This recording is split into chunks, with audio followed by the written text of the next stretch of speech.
Você está no canal Eu Estudo a Lição com o pastor Samuel Camilo. Hoje é domingo, dia 29 de outubro de 2023.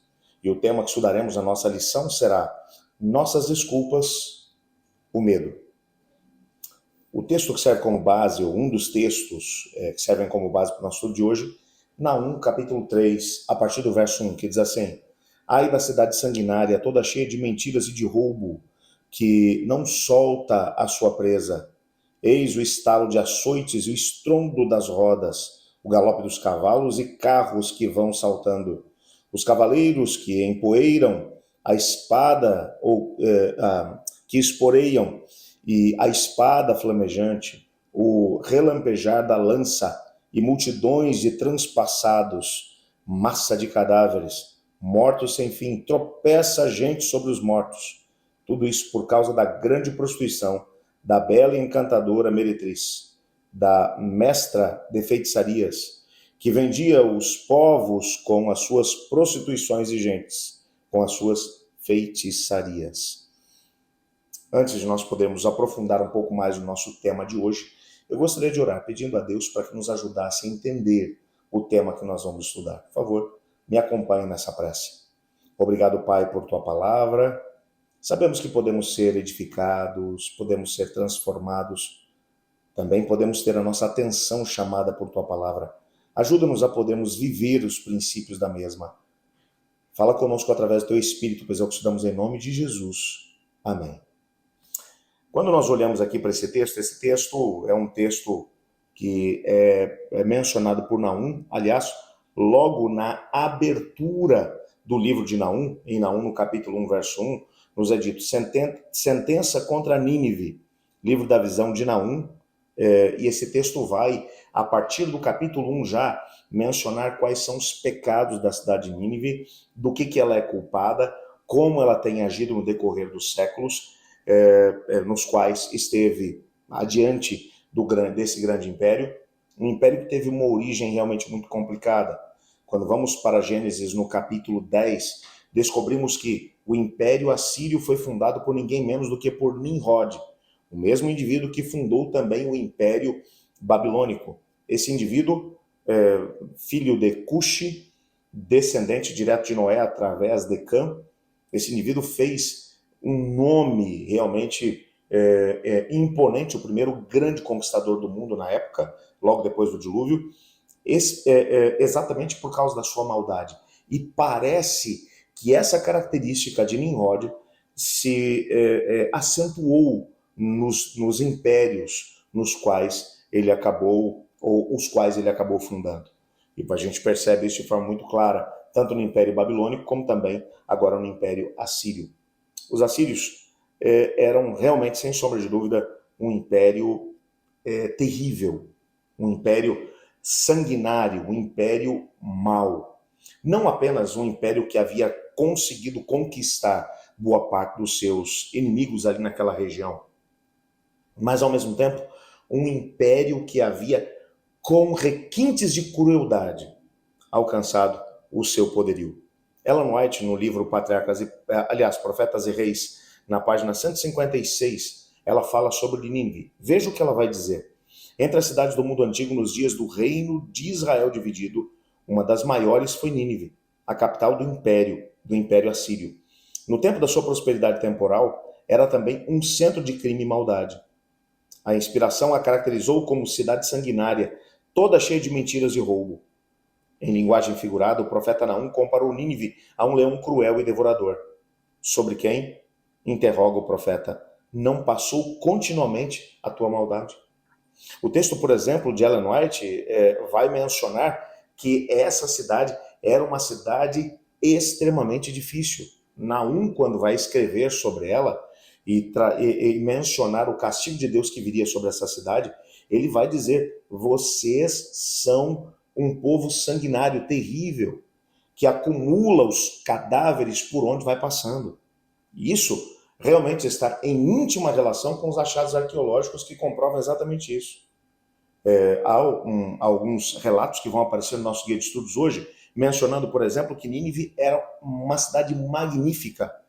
E os historiadores eles vão dizer que Senaqueribe, que foi o principal rei dentro desse mesmo império, que ele expandiu grandemente a cidade de Nínive, incluindo a construção de um enorme palácio a sudoeste dessa mesma cidade. Esse palácio, por incrível que possa parecer, ele media cerca de 503 metros de altura, algo realmente magnífico, 242 metros de largura e continha pelo menos 80 cômodos. Ele também construiu 18 canais para poder trazer água para a cidade, diretamente do rio Tigre, os quais ficavam até a 65 quilômetros de distância. O tamanho dessa cidade por si só era algo realmente assustador. Por isso, no próprio livro de Jonas, nós vamos perceber que para que a cidade fosse percorrida de uma extremidade até outra, eram necessários 2 dias de caminhada. Era uma cidade realmente muito, mas muito grande. Para você ter uma ideia, os assírios também eram implacáveis, segundo aquilo que nos é dito aqui no nosso guia de estudos. Em seu relato da conquista da Babilônia, por Senaqueribe, é mencionado por alguns historiadores que ele se vangloriou de ter enchido as ruas com cadáveres dos seus habitantes, tanto jovens quanto velhos. Esculturas em relevo que foram encontradas em algumas escavações dentro do contexto da própria cidade de Nínive, descrevem a maldade de Senaqueribe enquanto ele ia conquistando os povos. Haviam jogos que eram efetuados por seus soldados quando as cidades eram conquistadas e o povo já tinha sido massacrado, mas os sobreviventes, em muitos casos, eram utilizados nesses jogos onde os soldados começavam com lanças muito afiadas a espetar os pés do indivíduo e eles tinham que ir espetando aquela lança por dentro da carne do indivíduo sem rasgar a carne até que a lança saísse pela boca do camarada. Quem conseguisse fazer isso em menos tempo ganhava o jogo. Você está imaginando o que é isso? E tudo isso é retratado hoje nos achados arqueológicos. O Senaqueribe também era conhecido por outra situação, quando todas as pessoas haviam já sido mortas no contexto da batalha, ele cortava as cabeças desses indivíduos e faziam verdadeiras montanhas de cabeça. Pessoas que haviam sido decapitadas, depois de mortas, só para mostrar a sua maldade. Esse era o povo de Nínive. Quando você vai olhar aqui para essa história, há um parágrafo que vai aparecer no nosso guia de estudos que diz: apesar disso, lemos a história de Jonas com um sentimento de reprovação, porque ele deixou que o medo o impedisse de cumprir as instruções divinas. O que não percebemos é que às vezes fazemos o mesmo, ou seja, nós permitimos que o medo de não sermos aceitos, da nossa mensagem não ser aceita pelas pessoas, ou de que aquelas pessoas sejam más o suficiente para rejeitar a palavra de Deus, deixamos que isso tudo acabe fazendo com que tomemos a mesma atitude de Jonas. O que precisamos compreender é que o mesmo Espírito de Deus, o mesmo Espírito Santo, que tocou no coração desses ninivitas, é o Espírito Santo que pode tocar no coração de todas as pessoas com quem Deus nos manda ter contato com elas. Deus quer transformar a vida das pessoas através de nós. Por isso, a primeira decisão que temos que tomar diante do Senhor é: Senhor, tira de mim o medo. Não permita que eu olhe para as pessoas e para os seus erros, para a sua maldade, mas que eu olhe para Deus e perceba que não existe nada, nem um coração que seja tão endurecido que ele não possa tocar, transformar, purificar e fazer com que a pessoa possa se tornar uma nova criatura em Cristo. Eu gostaria de orar nesse momento, colocando diante de Deus aquilo que são nossos medos, nossas inseguranças. E ao mesmo tempo quero orar pelos pedidos que vão aí no teu coração e aqueles que você enviou para a gente aqui no canal. Una-se a mim enquanto oramos.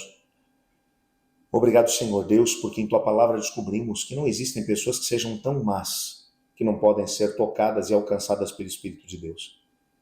A cidade de Nínive é uma prova histórica disso. Apesar da maldade de seus habitantes, ainda assim teu Espírito conseguiu encontrar lugar no coração desses moradores. Te peço que o Senhor nos ajude a rompermos com o medo e a darmos passos de fé na direção proposta pelo Senhor. Nos colocamos em tuas mãos, Pai. No nome santo de Jesus, pedindo ainda que o Senhor possa ouvir cada pedido que foi enviado para cá para o nosso canal.